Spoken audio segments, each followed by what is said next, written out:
गुरुनाम सिंह चंडूनी और राकेश टिकैत में क्या हुई तकरार, सुनिए। साथियों नमस्कार। सबसे पहले तो माफ़ी चाहेंगे आपसे कि थोड़ा लेट हो गए हैं। मीटिंग थी, उसमें थोड़ा टाइम लग गया है। आपसे बेनती करेंगे कि ज़्यादा से ज़्यादा जुड़ जाएं, जल्दी से जल्दी अपने और साथियों को भी जोड़ें।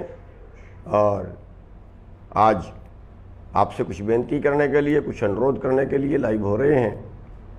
मेरी बेनती है कि आप और ज़्यादा से ज़्यादा लोगों को जोड़ें और आप भी जल्दी से जल्दी जुड़ जाएं।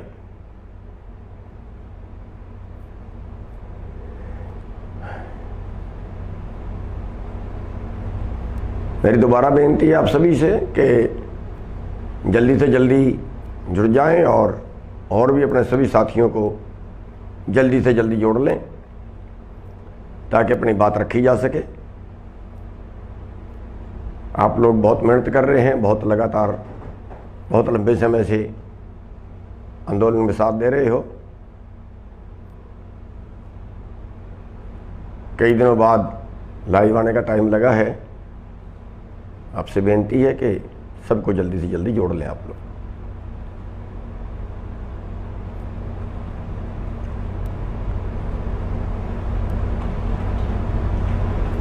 साथियों, सबसे पहले तो आपसे माफ़ी चाहेंगे कि मैंने 2 बजे का टाइम दिया था, कुछ 15 मिनट 20 मिनट ऊपर हो गए हैं, उसके लिए माफ़ी चाहेंगे। और आज का जो विषय है, हम जो आंदोलन हमारा चल रहा है, सबसे पहले तो हम आपको बधाई देना चाहेंगे कल के लिए कि जो कल हिसार में आपने प्रदर्शन किया और उसमें आपने विजय प्राप्त की, उसके लिए सारे हरियाणा वासी बधाई के पात्र हैं। हम सब के धन्यवादी हैं। अगर एक किसान को तकलीफ पहुंचती है तो पूरे देश का किसान ही इकट्ठा होना चाहिए। पूरे देश के किसानों को एकजुट होना चाहिए। किसी किसान की भी अगर कोई मुसीबत उस पर आती है तो सब हम एकजुट नजर आने चाहिए। और जैसे कल आपने हिसार में प्रदर्शन किया और उसके अगले प्रदर्शन के लिए अगर कल ना निपटता, उसके अगले प्रदर्शन के लिए जिस तरह से आप तैयार थे, उसके लिए हम आपको धन्यवाद देते हैं। पहले भी आपने हिसार कांड पे एक छोटे से मैसेज के ऊपर हरियाणा में करीब 150 जगह पे एक तुरंत जाम लगा दिया था। तो आप जो इस तरह की सक्रियता दिखा रहे हैं, जो इस आंदोलन में आप संपूर्णता से भागीदार बने हुए हैं, आप पूरे हरियाणा वासी हथेली पे जान रख के जो लड़ रहे हैं, उसके लिए आपके आभारी हैं, आपके धन्यवादी हैं। और उम्मीद करेंगे कि इस आंदोलन में आप आगे भी ऐसे ही हिस्सेदार बनते रहेंगे, ऐसे ही इस आंदोलन को उठाते रहेंगे।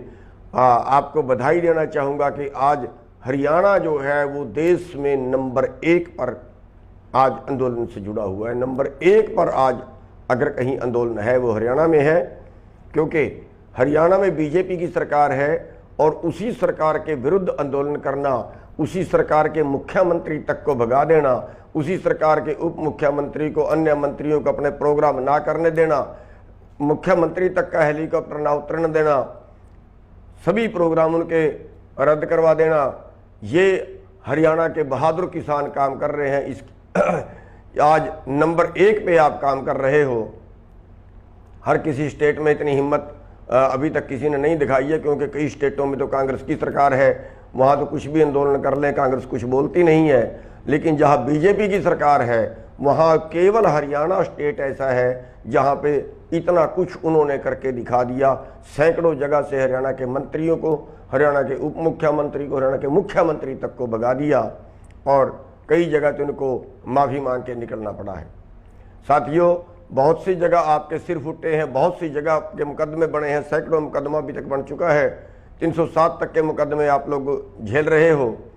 और इस आंदोलन को आप पूरे देश के अंदर जो धार दे रहे हो, उसके लिए मेरे पास आपका धन्यवाद करने के लिए, कुछ आपकी प्रशंसा करने के लिए शब्द कम पड़ रहे हैं। तो लेकिन इसके साथ ही जो उत्तर प्रदेश के किसान हैं, उत्तर प्रदेश में भी बीजेपी की सरकार है, उत्तराखंड में भी बीजेपी की सरकार है, और भी कई प्रदेशों में बीजेपी की सरकार है।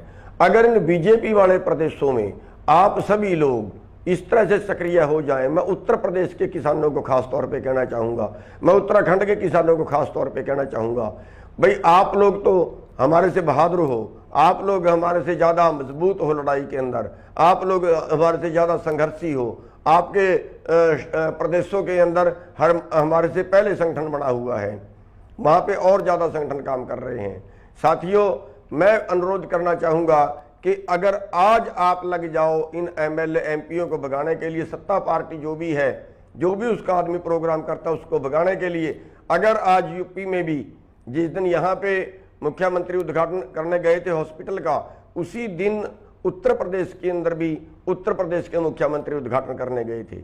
अगर आप यूपी वाले लोग उस दिन यूपी के मुख्यमंत्री को भी भगा देते तो शायद आज हमारा आंदोलन 4 गुना होता। यही उलाना कल हमें हिसार में बैठे आईजी ने दिया है कि यूपी वालों क्यों नहीं करते, हरियाणा वाले ने जो किया है, अगर यही यूपी में भी होता तो हमारे पे उलाना ना आता। साथियों, मैं उत्तर प्रदेश के भाइयों से, उत्तराखंड के भाइयों से कहना चाहूँगा कि आप जो है मजबूती पकड़िए। कोई जरूरी नहीं है आपके पास कोई लीडर आएगा तब आप करोगे, आप स्थानीय लोग ही 100, 200, 500, 1000 इकट्ठे हो जाइए, काले झंडे पकड़िए, नारे लगाइए, आगे लेट जाइए उनकी गाड़ियों के, हाथ नहीं उठाना। आपने बट्टा नहीं मारना, आपने डंडा नहीं मारना, आपने गाड़ी नहीं निकालनी, आपने गाड़ी नहीं तोड़नी, आगजनी नहीं करनी, लेकिन विरोध प्रदर्शन इतना करना है कि उनको जान छुड़वानी भारी पड़ जाए। विरोध प्रदर्शन इतना करना है कि वो आगे के लिए आपके क्षेत्र में घुसना बंद कर दें। कौन है हमारा जिम्मेवार? हमारे नीतिकार ही हमारे जिम्मेवार हैं। ये सारे कानून हमारे से वोट लेते हैं और कानून सारे पूंजीपति के पक्ष में बनाते हैं, क्योंकि पूंजीपतियों से चंदा लेते हैं, कारपोरेट से चंदा लेते हैं, उनके पक्ष में कानून बनाते हैं। हमारे जो आम नागरिक है वो तो भेड़ बकरी बन के रह गए हैं। आम आदमी के लिए कौन सा कानून बनाया, आम आदमी के लिए कौन सी सुविधा दी? उत्तर प्रदेश जैसे प्रदेशों का हाल देखें, हम कहते हैं वहां पे ये है वो है, आज तक उत्तर प्रदेश में धान क्यों नहीं बिकता? आज तक उत्तर प्रदेश में गेहूं क्यों नहीं बिकती? कोई और फसल क्यों नहीं बिकती? उत्तर प्रदेश में क्यों मंडियां नहीं है? इसलिए कि आप लोग लड़ नहीं रहे हो, आप लोग पता नहीं किसके इंतजार में बैठे हो। आप लोग किसी नेता के इंतजार में मत रहिए। कोई नेता आपको आएगा, वो लड़ने के लिए कहेगा, फिर आप लड़ेंगे नहीं। उठिए, आप सभी आदमी यूनी में हो, आप सभी लड़ सकते हो, आप सभी के अंदर बहुत ऊर्जा है। खुद लीडर बन जाइए, मत किसी लीडर के इंतजार में रहिए, खुद लीडर बन जाइए और जगह जगह पे ये लड़ाई शुरू कर दीजिए। जगह जगह पे ये लड़ाई शुरू करेंगे तो आंदोलन अपने आप उठता चला जाएगा। साथियों, आज आप 1100 रुपए में गेहूं बेच रहे, धान बेच रहे हैं, आज आप 1700 रुपए में गेहूं बेच रहे हैं। क्यों? हमारा न्यूनतम है 1975 रुपए, न्यूनतम, कम से कम। धान का 1888 रुपए है न्यूनतम, और आप लोग बेच रहे हैं 1100 में धान। क्यों? कौन करेगा आपके लिए काम? आपके लिए आपको खुद को ही जागना पड़ेगा। आप इस लड़ाई को और आगे बढ़ाइए। आज ये लड़ाई पूरे देश की लड़ाई है। अगर आप आज ना लड़े और अगर आप सोचते हो कि ये आंदोलन खत्म हो जाए और उसके बाद आप लड़ोगे तो नहीं लड़ पाओगे, बिल्कुल नहीं लड़ पाओगे। आज आप इसी में अगर सहयोग करते हो तो आपकी लड़ाई 4 गुना बढ़ती है। अरे उत्तर प्रदेश इतना बड़ा, हरियाणा और पंजाब दोनों स्टेट भी मिला दें, इनसे 4 गुना बनता है उत्तर प्रदेश। और आज उत्तर प्रदेश की संख्या देखिए, गाजीपुर बॉर्डर पे आज वहां पे 500 आदमी नहीं है। गाजीपुर बॉर्डर पे पूरे उत्तर प्रदेश से आज तक उत्तर प्रदेश में एक बार भी टोल जाम नहीं हुए। हरियाणा में क्यों टोल बंद है?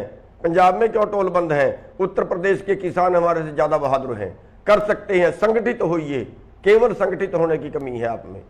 आप संगठित होइए। कहीं 50 आदमी होते हैं, 50 टोल पे बैठ जाइए, लठ मारेंगे, डंडे मारेंगे, जेल में ले जाएंगे, ले जाएं। आप जितनी कुर्बानियां दोगे उतना दूसरे लोग देखेंगे और जागेंगे। साथियों, इस आंदोलन को आगे बढ़ाने का एक ही तरीका है। उत्तर प्रदेश इस आंदोलन को और उत्तराखंड इस आंदोलन को आगे बढ़ा सकता है। उत्तराखंड के लोग फिर भी काफ़ी हिम्मत कर रहे हैं, लेकिन उत्तर प्रदेश के लोग जो है उनको बहुत तेजी पकड़ने की जरूरत है इस आंदोलन के अंदर। हम आपसे आज मेरा लाइव आने का मेन मकसद जो है वो उत्तर प्रदेश के किसानों को संबोधन करना है। उत्तर प्रदेश में आज जो हालत है, आज वहां का 4 एकड़ 5 एकड़ का मालिक उत्तर प्रदेश का आज ठेला लगा रहा है दिल्ली में आके, आज ठेला लगा रहा है हरियाणा में आके, आज मजदूरी कर रहा है हरियाणा में आके, पंजाब में आके। क्यों? क्योंकि उनकी फसल का भाव नहीं है, उनको टाइम पे बिजली नहीं है, उनकी खेती कमजोर है, उनकी बिकती नहीं है। इसलिए साथियों, कोई और आपके लिए लड़ने नहीं आएगा। आप किसी नेता के भरोसे बैठे रहिए तो फिर आपको कोई नहीं बचा सकता।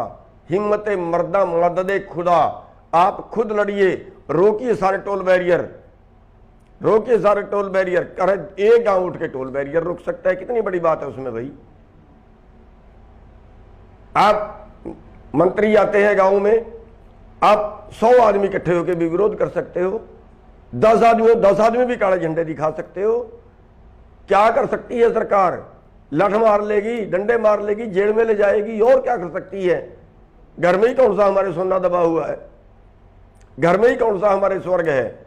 जब तक आप कुर्बानियां नहीं दोगे, जब तक आप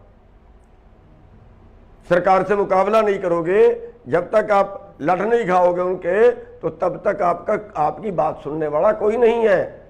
इस विरोध, ये जो आंदोलन चल रहा है मोदी विरोधी, इसको इसमें आप एक तरह से काम आपको करना पड़ेगा, क्योंकि आपके उत्तर प्रदेश में बीजेपी की सरकार है।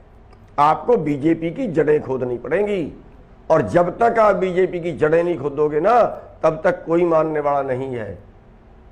हरियाणा पंजाब में तो सोचते हैं सारी 23 सीट है, नहीं भी आएंगी तो क्या हो जाएगा, लेकिन आपके वहां तो 80 सीट है।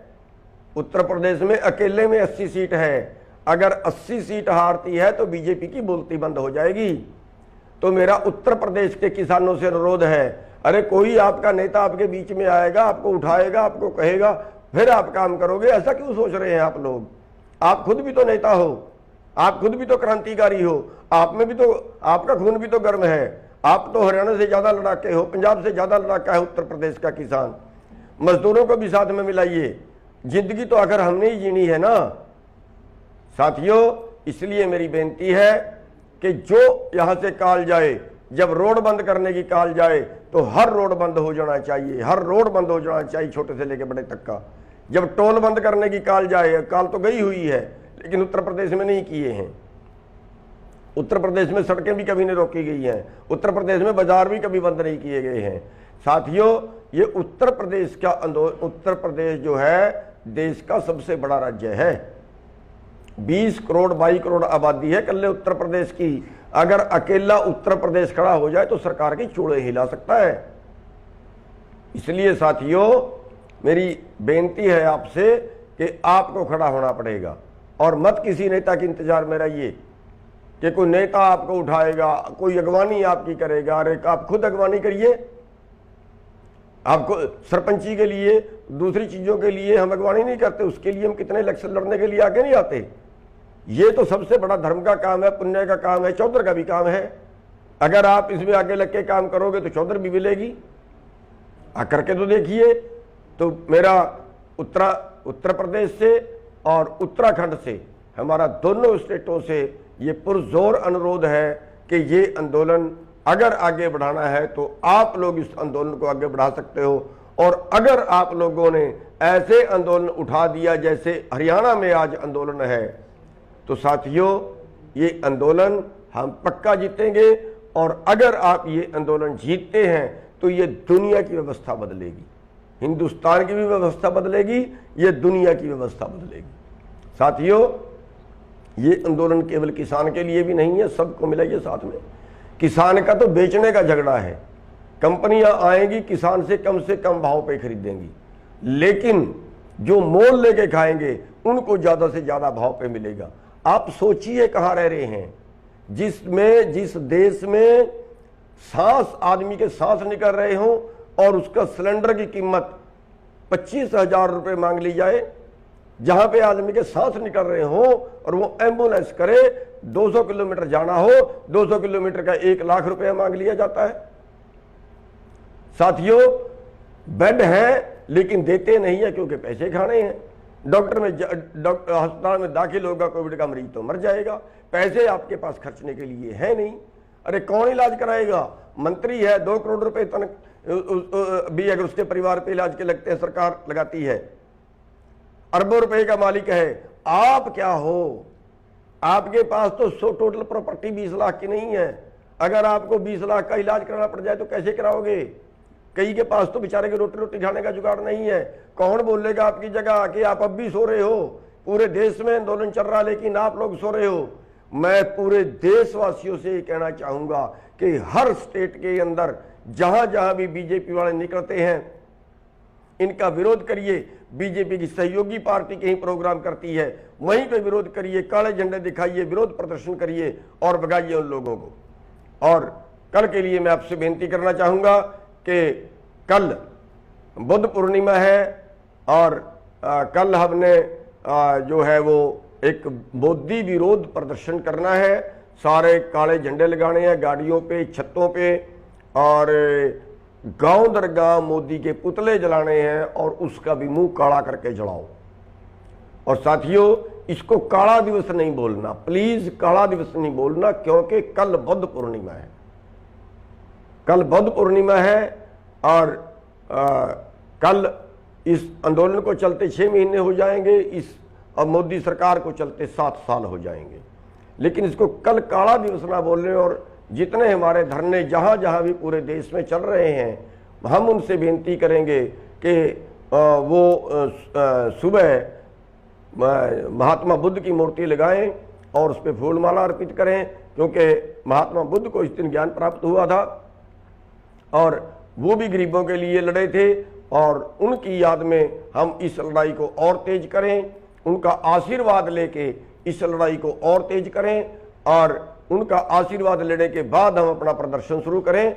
और सब जो हमारे मंच हैं, उन मंचों के ऊपर भी हम इसी तरह से जो महात्मा बुद्ध की मूर्ति पे माला अर्पण करेंगे और उनका आशीर्वाद लेके, क्योंकि वो भी गरीबों के लिए लड़ते रहे हैं, उनका आशीर्वाद लेके अब जो है वो आगे बढ़ते रहेंगे। और आज श्री गुरु अमरदास जी का आज जयंती है। श्री गुरु अमरदास जी का आज प्रकाश दिवस है। उस प्रकाश दिवस की सारे देशवासियों को बहुत बहुत बधाई हो। आपने हमें सुना, आपका बहुत बहुत धन्यवाद। जय हिंद।